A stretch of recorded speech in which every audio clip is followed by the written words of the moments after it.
The news reports were the same all across the world. The mystery disease kills thousands more. The village devastated by disease. Doctors can't find a cure.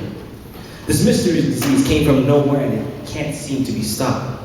People all across the world lived in fear, pent up indoors for days and days. However, even the most fortified bunkers could not protect you. What once used to be a bustling city was now reduced to nothing more than a collection of empty buildings. Major cities all across the world were little more than desolate wastelands, all because of this disease that wiped out millions within the span of 6 months. Even the most seasoned and learned doctors were baffled by the disease.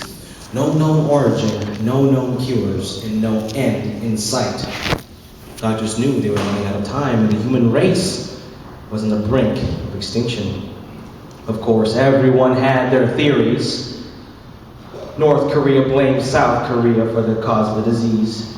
Europe blamed America. America blamed Iraq. Palestine blamed Israel. Who was right? Religious groups called it an act of God, stating that God is mad. The end is near. Repent now. Muslims blame Christians. Christians blame Muslims. And every other religious group pointed out to one another. Who was right? Who do we trust?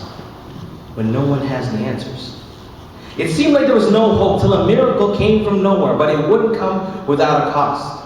Doctors were working furiously in the lab when they realized the key to the cure was only found in a very, very rare blood type. This blood type was called Duffy negative blood type. The doctors wondered where could we find a person with this blood type. There certainly wasn't any blood of this kind in any bank in the world. The only possible solution now they had was to send out an emergency bulletin. Testing.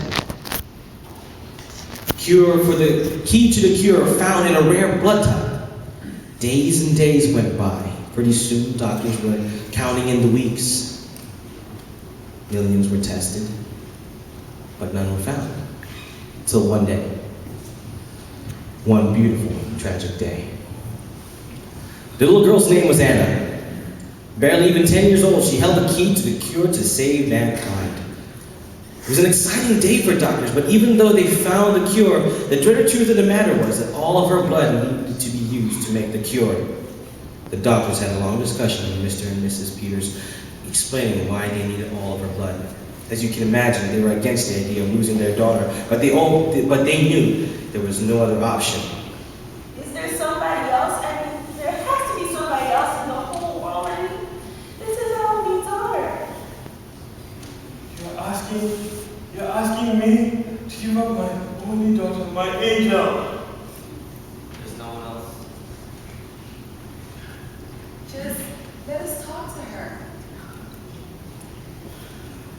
Yes, okay.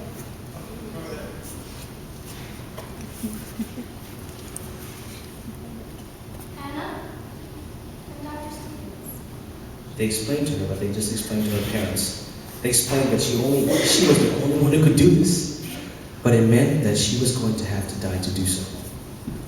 And to everyone's amazement in the room, her answer was a sure and a steadfast yes. Her parents, most of all, questioned her resolve. Are you sure? Are you sure about this, Anna? I'm sure. The news reports were the same all across the world. Cure saves millions, thanks to child and rare blood type. A great sacrifice. Millions more recover. The disease is no more. Funeral service today, Anna Peters. Millions were gathered to pay their last respects to Anna. However, all was not right. Though millions showed up, they seemed not to care at all, as if they were forced to be there. The casket lay before them, and all they could talk about was what they were going to do after the funeral. No one seemed to pay attention to the pastor who stood to give the eulogy. Unfortunately, the words fell on deaf ears. Finally, Mr. Peters had enough. He stood up and he took the pulpit. I don't get it. What's wrong with you? What's wrong with you? Don't you understand the sacrifice that has been made for you? Don't you even care?